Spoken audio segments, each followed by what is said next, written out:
Welcome back to Gator Games Fan TV. Ballyboden St Endas are the Dublin Senior Football Champions. They have beaten Fianna 116 to 112. And this is the match reaction after the Dublin Senior Football Final. We haven't done a match reaction in quite a while, so this feels almost kind of new to me again.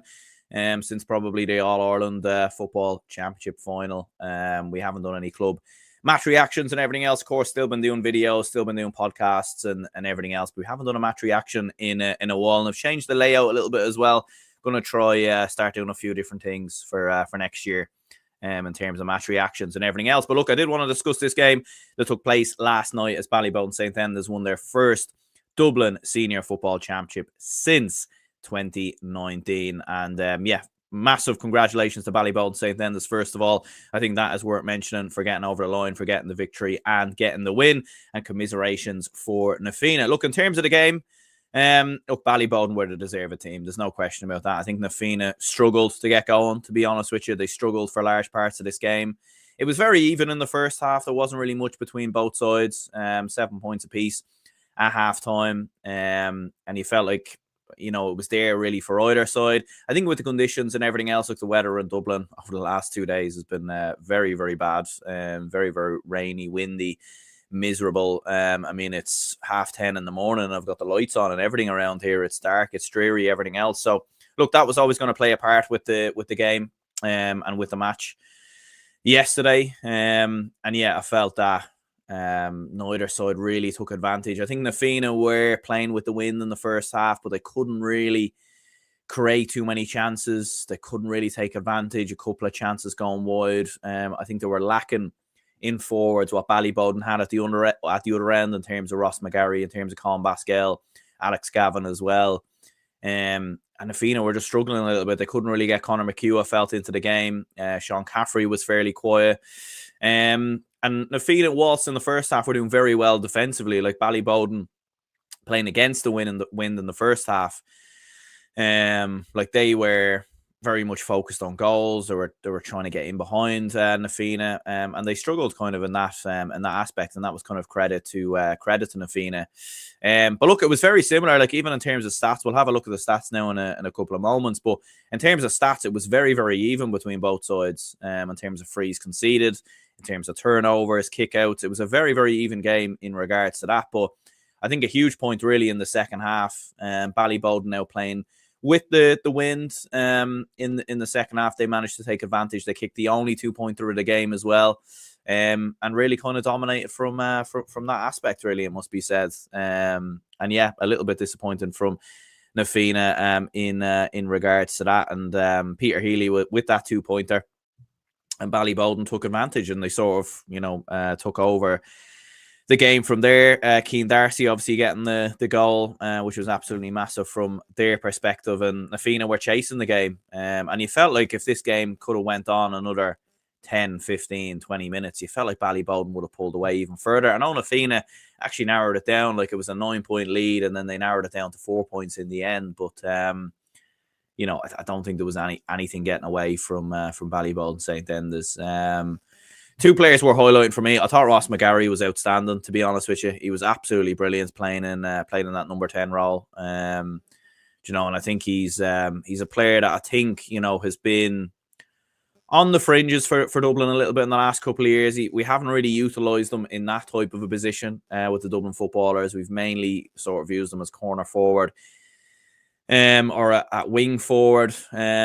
But I'd love to see him play that position. He was almost playing as a midfielder at times as well. And I think he's definitely a player who looks like he could be ready for starting regular football for Dublin. I thought the way he controlled the game, the way he was slowing it down, picking out the passes in front of him as well. I know Colin Baskell won man of the match, and deservedly so. Look, he kicked some absolutely brilliant points in fairness for Ballyboden. But I thought Ross McGarry was absolutely brilliant. He really, really was from a Ballyboden St Endas perspective. And yeah, like for Fianna, I mean, look, Conor McHugh with 5 points, 3 misses in total in the game. Brian O'Leary with 4 points as well.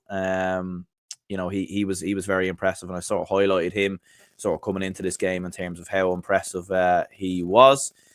Liam from Faithful Podcast here is saying Ballyboden much stronger on the day, will be a tough contest for anyone in Leinster. Yeah, absolutely, man, absolutely. I think it will be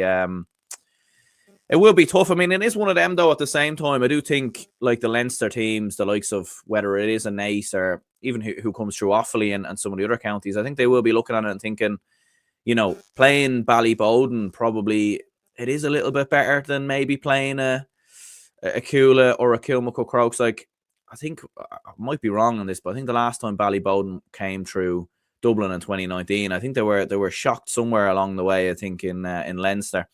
Do you know that way? So, like, it could definitely happen. I don't agree. I did see Colin Parkinson say that on Twitter that, Ballyboden St. Endas are a poor team and it was a poor final, and that the Leinster teams will grow in confidence. For me, that was just typical watching one game and then basing your whole opinion off of that one game. Like, the conditions played a massive part here. Like, Ballyboden are not a bad team. Na Fianna are not a bad team. If you watched Ballyboden hitting huge numbers in previous games, like, what did they score? 323 versus Coola or something like that. Conditions played a massive part today. There's no doubt about that. And there was 1-2 pointer in the game. Wind was swirling absolutely everywhere. It was hard for players to take the chances on. Maybe Na Fianna should have pushed for 2 pointers a little bit more in the first half. You could say that. But no, I still think Ballyboden will be the favourites in Leinster. But I think Naas are probably the ones that I would look towards and say, like, they've been a team knocking on the door for a couple of years. If anyone's probably going to do it, it probably could be them. But we'll have a look at some scores and everything else. So shout out to Matthew Hurley from the Gaelic Statsman. Make sure to check him out on Instagram and everything else. Doing tremendous work in terms of getting the club championship games and everything else up on Instagram, the scores and everything else. And of course, we have them on the podcast usually every Sunday, but we will be going live tomorrow, because we'll all be a little bit busy later on with so many club games on. But yeah, you can kind of see the scores there. So Dara Sweeney with 8 points, Keane Darcy with a goal, Colin Baskel, Ryan O'Dwyer both with 2 points each, Peter Healy with the 1 2-pointer there. Alex Gavin, James Holland, both with a point, and Ross McGarry, who didn't score, but which is surprising. I thought he did, but he was very, very impressive. In fairness, Na Fianna, as you'll see there, Conor McHugh, Brian O'Leary, both with the scores there. Keelan Sexton, who came off the bench, scores from that penalty rebound. James Dorn with 2 points as well. Kieran Redden both with a point, and you'll see there David Quinn and Conor Early with a couple of misses there as well.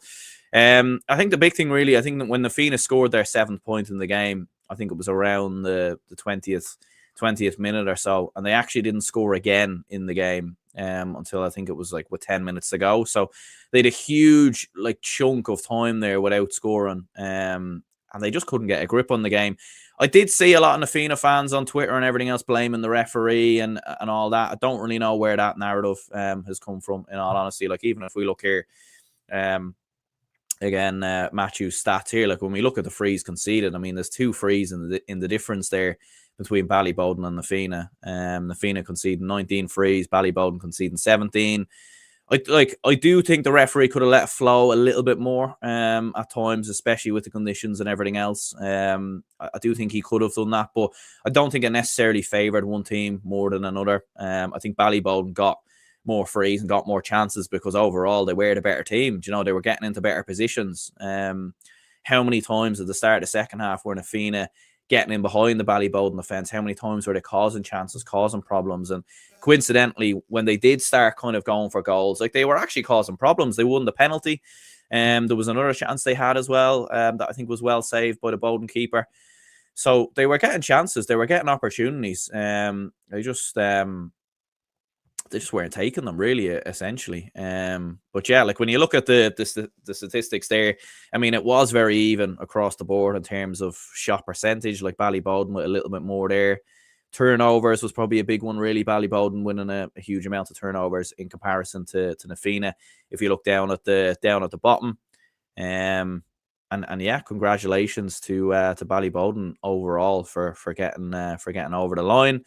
It's disappointing for Na Fianna. I think that's 3 football finals lost now since 2020, which isn't good for them, and certainly not good for whoever's planning their post-match celebrations and everything else. But yeah, overall, fair play to Ballyboden St. Endas. They've had some disappointment themselves.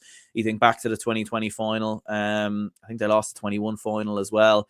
So they've lost a fair few finals themselves, Ballyboden, in recent years. The 23 final that they lost as well. So definitely some disappointing results there for Ballyboden. You'll notice actually the Ballyboden jersey in the background there. I should stress I'm not a Ballyboden man. I know a lot of people always confuse me to be. Do you know what? I think we need to get a Kilmacud Crokes or like an Fianna jersey in there as well to stop the allegations. But you will see there's a Millmore Gales jersey there as well. There is a Tipperary jersey. There is a Monaghan jersey there somewhere that's hiding. But yeah, we will be doing the podcast tomorrow, and I will be wearing that Ballyboden jersey as well. I did say I would to the lads there, as a bit of a forfeit or a bit of a joke and everything else. But yeah, do let me know your thoughts, your opinions in regards to the game. Congratulations to Ballyboden St. Endas for getting over the line. Massive result for them. Be interesting to see now, can they push? Look, they do have history in All-Ireland. I mean, Colin Basquel was the man who won the All-Ireland back in 2017. Can they go on a bit of a run again? It will be interesting to see. You would fancy them at this stage to come through Leinster. Can they go all the way and win an All-Ireland? I'm not sure. You do have, I mean, look, the big teams in Ulster are dropping like flies. We'll see what happens between now and then. And it is interesting, like, who is the All-Ireland favourites at this moment in time? If you have to say a specific team or you have to call it right now, maybe that might be a topic for the show tomorrow. But there's not a team that jumps out at me. There's not a team that I think straight away and say, oh, they're the favourites. Do you know that way? Like, I look at a team like Salt Hill, Knocknacarra. If they can get through Galway, I think they've a serious chance. But you're looking at Ulster even as well, and maybe a Scottstown potentially. Tralee are definitely worth mentioning. Maybe Loch McCrory as well, who won on Friday night. If they can get through, Ulster. So yeah, there's some very interesting. It does feel completely wide open, to be fair. It really, really does. But yeah, do let me know your thoughts, your opinions in the comments below. We'll be back tomorrow to run through all the weekend's games with the lads. And until then, we'll speak to you all soon.